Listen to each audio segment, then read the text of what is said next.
بہت سی حکمتیں ہیں اور بہت سی ذمہ داریاں ہیں، تو ہم کو اس کام میں وسعت سکھائی ہے، تنگی نہیں۔ ایسا نہیں ہے کہ یہ کچھ بھی نہیں ہے، یہ تو بیکار ہے، بلکہ دین کی جتنی خدمتیں ہو رہی ہیں ان سب کی قدر کرو، کیونکہ اگر وہ یہ کام نہ کرتے تو پھر ہمیں کرنا پڑتا۔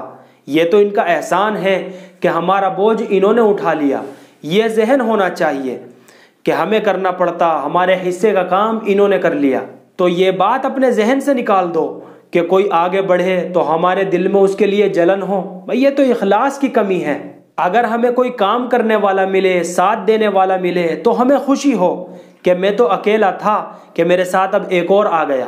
جی ہاں، کہ ایک ہی ہاتھ تھا کہ دوسرا ہاتھ بھی مل گیا۔ ہمارے ایک بزرگ فرماتے تھے کہ جو کام تو کر رہا ہے اس کام کو کرنے والا کوئی دوسرا آ جائے تو تجھے خوشی ہو کہ الحمدللہ کہ کام میرے اکیلے کے ذمہ تھا کہ اللہ تعالیٰ نے میرا ایک اور معاون اور مددگار بھیج دیا۔ تو ہمیں اس بات کی خوشی ہو۔ تو ایسا آدمی کام کو چاہتا ہے، اور جو آدمی کام کو نہیں چاہتا اور کوئی دوسرا آ جائے کام کرنے لگے تو پھر اسے تنگی محسوس ہوتی ہے کہ ہم کر ہی تو رہے تھے کہ یہ دوسرا کہاں سے آ گیا۔ تو یہ غلط بات ہے۔ اپنا مقام، اپنا درجہ، اپنی بڑائی یہ نصرت نہیں کہلاتی، اس کے بدلے میں کوئی چیز نہ چاہے۔ مقصد صرف یہ ہو کہ اللہ کا دین بلند ہو جائے، کہ جس طرح انصار نے نصرت کی کہ کوئی چیز بھی نہیں مانگی، تو پہلے ہی دن سے ہم کو یہ سبق سیکھنا ہے کہ ہمیں تو کچھ بھی نہیں چاہیے، ہم تو صرف کام چاہتے ہیں، کہ جو کام اللہ تعالیٰ نے ہماری ذمہ داری پر دیا ہے کہ وہ صحیح طریقے پر چلے، اور کوئی بھی آ کر کرے وہ ہمارا ہے۔ جی ہاں، کہ دنیا میں دین کے جتنے بھی کام ہو رہے ہیں کہ وہ سب ہمارے ہی ہیں، کہ ہم ان کے معاون اور مددگار ہیں، ہم ان کے خیر خواہ ہیں اور ہم ان کے لیے دعا گو ہیں۔ ایک بزرگ فرماتے ہیں کہ چند سال پہلے میں ساؤتھ افریقہ گیا تھا، کہ وہاں کا ماحول بہت اچھا ہے، ہرا بھرا ماحول ہے، وہاں کے مسلمان دیندار بھی ہیں، مالدار بھی ہیں، تواضع والے بھی ہیں، اس لیے دنیا کے لوگ وہاں جاتے ہیں تعاون کے لیے، مدد کے لیے، اپنی ضرورت کے لیے، اور وہ اس کو پورا بھی کرتے ہیں اور ان کی مدد بھی کرتے ہیں۔ مختلف جماعتوں کے لوگ وہاں جاتے ہیں، مختلف تقاضوں کے لوگ وہاں پر جاتے ہیں۔ تو وہ بزرگ فرماتے ہیں کہ میں نے پرانے ساتھیوں سے کہا کہ ماشاءاللہ تمہارا ملک تو ایسا ہرا بھرا ہے، اور ظاہر سی بات ہے کہ جب کوئی باغ ہرا بھرا ہو تو لوگ تو آئیں گے سیر کرنے کے لیے، تفریح کرنے کے لیے، تو جتنی جماعتیں آئیں گی وہ سب دینی جماعتیں ہوں گی، تو اس وقت تمہارا رویہ ان کے ساتھ کیا ہونا چاہیے؟ کیا یہ رویہ ہونا چاہیے کہ یہ تبلیغ والا ہے اس لیے اس کو ٹال دو؟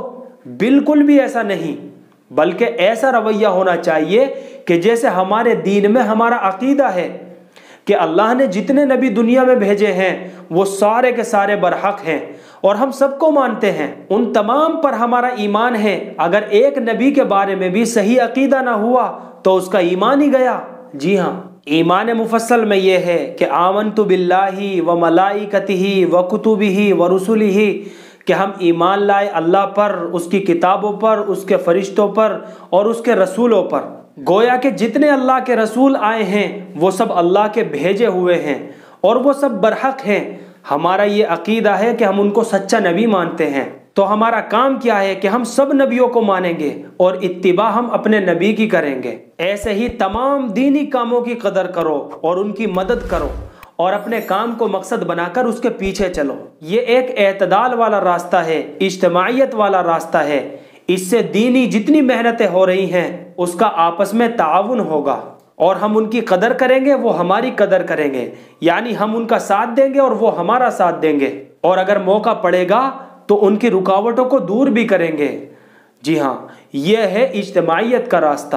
تو حضور صلی اللہ علیہ وسلم نے مہاجرین کو یہ سبق پڑھایا کہ انصار کی قربانیاں زیادہ ہیں، تقاضا پورا کرنے میں وہ آگے آگے رہتے ہیں، تو تم ان کی قدر کرو، ان کی تعریف کرو اور ان کی مدد کرو اور ان کا احترام کرو، اور ان کے حق میں دعائیں مانگو کہ اللہ انہیں اور ترقی دے، کہ اللہ انہیں مزید قبولیت دے اور ان کی مدد فرما۔ تو آپ نے فرمایا کہ ان کے لیے دعا کرو، کیونکہ دعا دینے والا مخلص ہوتا ہے، ہمدرد ہوتا ہے۔